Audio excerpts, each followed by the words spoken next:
Bienvenidos amigos televidentes a Pensamiento Crítico en este día lunes 12 de septiembre, esperando que hayan tenido buen fin de semana. Los MLCistas no hemos tenido un buen fin de semana. De hecho, Javier Flores seguramente en Guayaquil está muy contento. Bueno, vamos con el primer bloque. Está en los estudios de la ciudad de Guayaquil Javier Flores Aguirre, analista político. Está, ya lo están mirando en pantalla.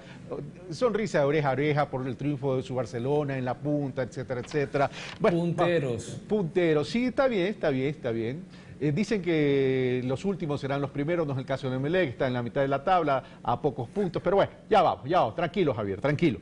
Bueno, vamos a hacer si un ese análisis. es el caso, Aucas tendrá su oportunidad, ¿no? Ojalá que el Aucas también tenga su oportunidad en homenaje a nuestra querida amiga Giovanna Tassi. Bueno, entremos en materia, Javier, analizando los escenarios políticos aquí en el Ecuador.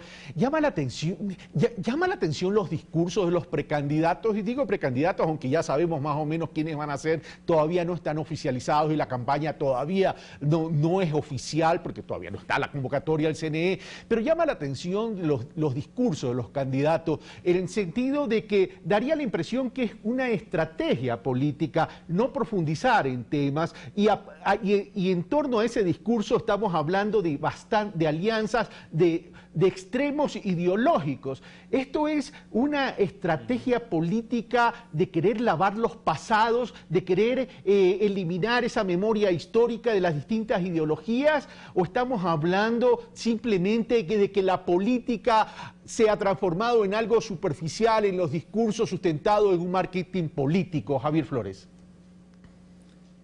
Yo creo que de alguna manera no mojarse ideológicamente te da posibilidades de venderte mejor como candidato. El mejor ejemplo de eso en tiempos recientes ha sido el alcalde Mauricio Rodas, que no tuvo que ofrecer mayor contenido ideológico para obtener la alcaldía de la ciudad más importante administrativamente, políticamente que tiene el país. Me parece que eso es un síntoma de los tiempos políticos que corren. Me parece que no es una cuestión que tiene que ver solo con la política ecuatoriana, aunque tal vez se agudiza en la política ecuatoriana en la medida en que tradicionalmente nuestra política ha carecido de consistencia ideológica. La existencia misma de partidos políticos, y creo que esto está un poco en el centro de nuestros problemas en cuanto a cultura política, relaciones entre partidos, es que no ha existido una consistencia ideológica que amalgame a las personas que se agrupan en torno a un partido político.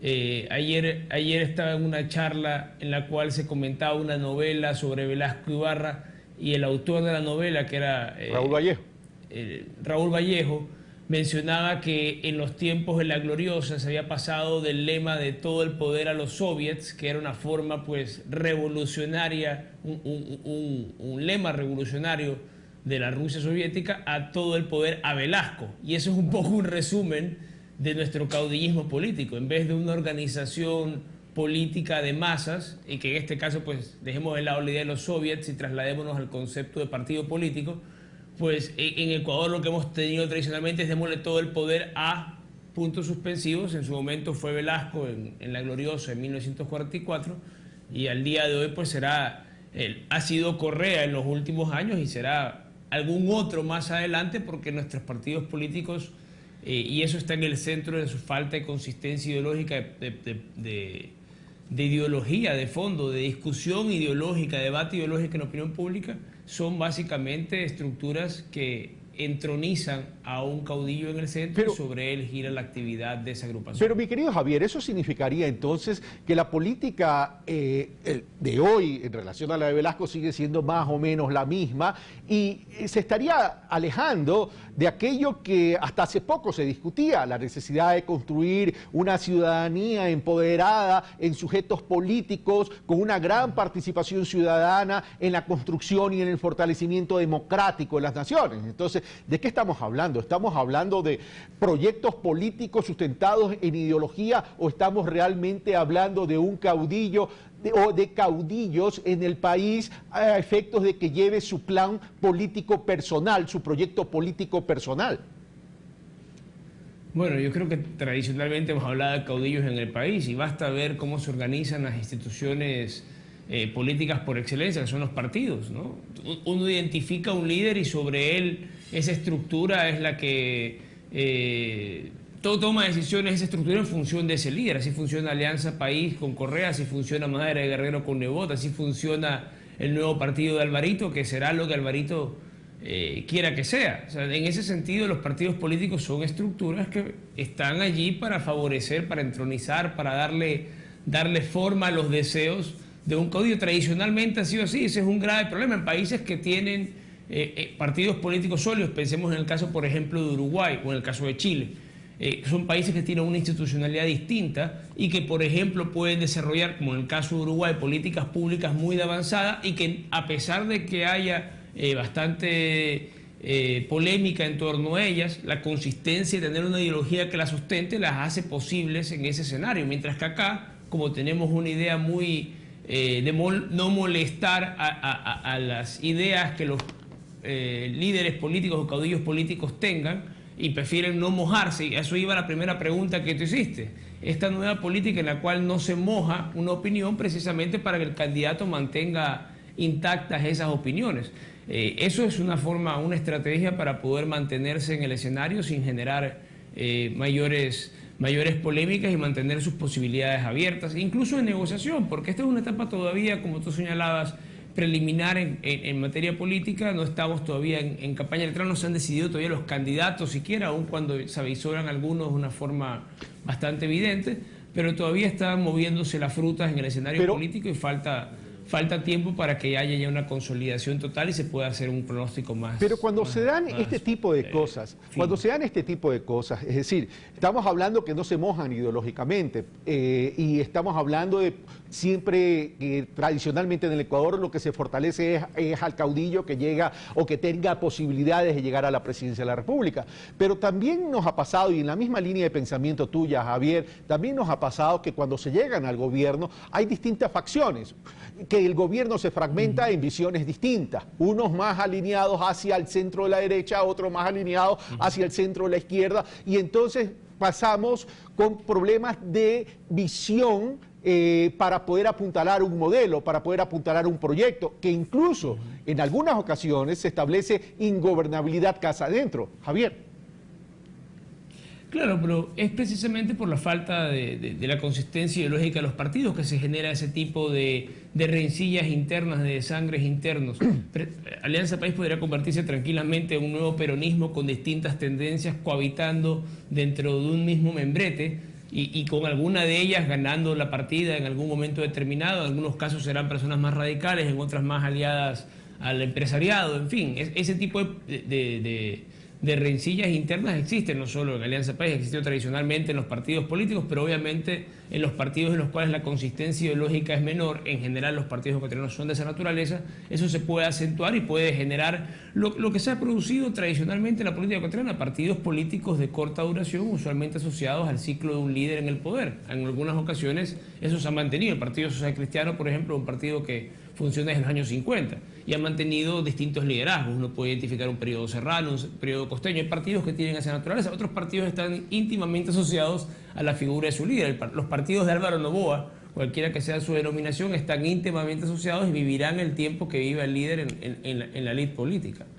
Ahora, esa dinámica lamentablemente lastra la formación de conceptos ideológicos para poder asentarlos en políticas públicas. Finalmente, esas peleas internas son las que determinan las políticas en vez de que lo sean pues grandes líneas directrices que son las que supuestamente deberían alimentar a las políticas públicas. Ahí tenemos un origen que se refleja entonces en el comportamiento del ciudadano en la democracia ecuatoriana. Es decir, los partidos lo terminan formando caudillos, líderes, pero no nacen de la base popular en la necesidad de apuntalar un proyecto político, lo cual me llevaría a concluir, de acuerdo a lo que estamos conversando, pues mi querido Javier, es que la ciudadanía no está interesada en la política y lo que sería peor, no está interesada o no estaría interesada en activar políticamente en función de un proyecto que sustente el desarrollo de una localidad, de un territorio o del propio país.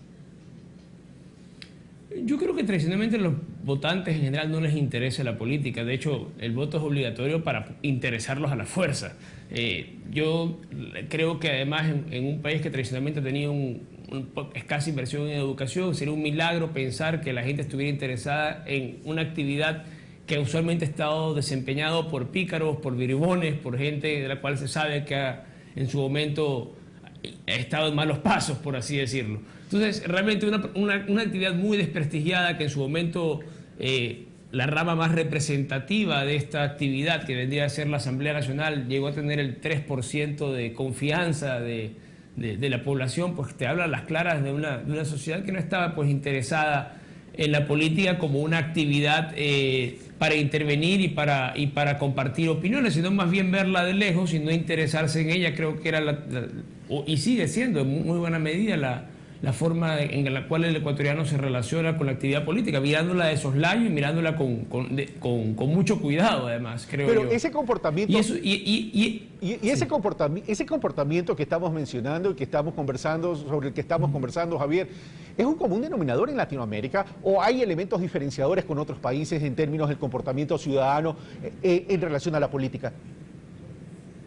Uno podría estudiar los datos del Latinobarómetro para darse cuenta de esto, una evolución en el tiempo y comparativa de los distintos países, y darse cuenta que Ecuador ha sido uno de los que más castigados ha sido precisamente por su clase política en términos de la desconfianza del electorado, de la ciudadanía frente a sus políticos. Y eso es un dato bastante significativo, porque yo creo que la base también del problema es la no participación y la no exigencia de los ciudadanos para una mejor política. Yo pienso, por ejemplo, en el caso de Guayaquil, que tiene tantas deficiencias en materia de servicios públicos, en materia de la eficiencia con la cual la alcaldía realiza la obra, la orientación que tiene, que es claramente favorecedora de personas de clase media y personas adineradas en vez de las clases populares. Y sin embargo, la ciudadanía de Guayaquil es incapaz de elaborar una crítica de conjunto, una crítica al modelo de desarrollo, una crítica a varios de esos aspectos que salta a la vista, que se han llevado de una forma equivocada y que no han contribuido a hacer de Guayaquil una ciudad mejor en términos de habitabilidad. Solo pensar en que durante 15 años, y a pesar de haberlo ofrecido al principio de su administración, el Estero Salado sigue completamente podrido, es ya una muestra evidente de que lo que ofreció no se pudo cumplir. La Metrovía, pues, sin ir más lejos, a estas alturas debería tener 6 troncales, seguramente, de acuerdo con la planificación elaborada a principios de los años 2000, y sin embargo sigue con 3 troncales hace mucho tiempo que fueron implementadas con 5 años de retraso. Pero todos estos temas, por ejemplo, que son tan de interés público, la transportación pública, el entorno natural de una ciudad que la podría convertir, como en su momento se dijo en tiempos de la independencia, que Guayaquil podría ser el Ámsterdam tropical, pues claramente con un estero podrido pues no se llega ni a hacer ni de lejos un Ámsterdam. Seguramente se podría llegar a ser un Mandalay de Myanmar, que no es muy auspicioso, siendo uno de los países más pobres del mundo. Y ya para concluir, pero también tiene un estero podrido, en todo caso. En eso se parece a Guayaquil. Ya para concluir, Javier, entonces, estas próximas elecciones, en el nuevo periodo presidencial, el nuevo periodo democrático, los próximos años, del 2017 al 2021, ¿nos traería alguna novedad o va a ser lo mismo de siempre? Yo creo que a diferencia del contexto del año 2006, donde había una crisis general frente al sistema, un desprecio a la clase política, hoy en día lo que se entiende que hay una crisis temporal, en mi opinión, y creo que la gente no quiere un cambio radical, no quiere que se vayan todos, quiere más bien un cambio de tono. Entonces, en ese sentido, yo no creo que haya esa ruptura, ese periodo de ruptura ya pasó, ese momento constitucional, como lo podría llamar Bruce Ackerman, por ejemplo, desde un punto de vista liberal, ya pasó, y creo que estamos en una fase de consolidación de ciertas cuestiones institucionales que han sido muy valiosas y que tienen que ser rescatadas en un análisis de contexto. Pero creo que ciertamente también la figura que encarnó eso, por su carácter confrontativo, es necesario que él descanse del país, como él dijo, y que el país descanse de él. Creo que la frase más acertada ha sido dicha por el propio presidente en funciones. Y en ese sentido habrá que esperar que haya un recambio que podría venir de sus propias líderes. Creo que el candidato más opcionado en ese sentido, tanto por números como por tono, es Lenín Moreno. Me parece que la continuación vía un Jorge Glass, por ejemplo, es un personaje que mantiene demasiado el tono de Correa confrontativo, y eso no creo que sea lo que el electorado busca el día de hoy, más bien una fórmula en la cual se privilegie un tono diferente sería más favorable o más Flores, apta a ser adquirida por el electorado. Muchas gracias, Javier. Gracias, Carlos, por la invitación. No, a ti. Muchas gracias por compartir tu análisis aquí en Pensamiento Crítico. Por cierto, la próxima semana que estés para reunirnos y hablar sobre el Emelec y el Barcelona y las posibilidades. Bueno, hacemos una pequeña pausa y regresamos con Fander Falconi para hablar sobre las elecciones de Estados Unidos y su efecto en la región. Venimos de inmediato.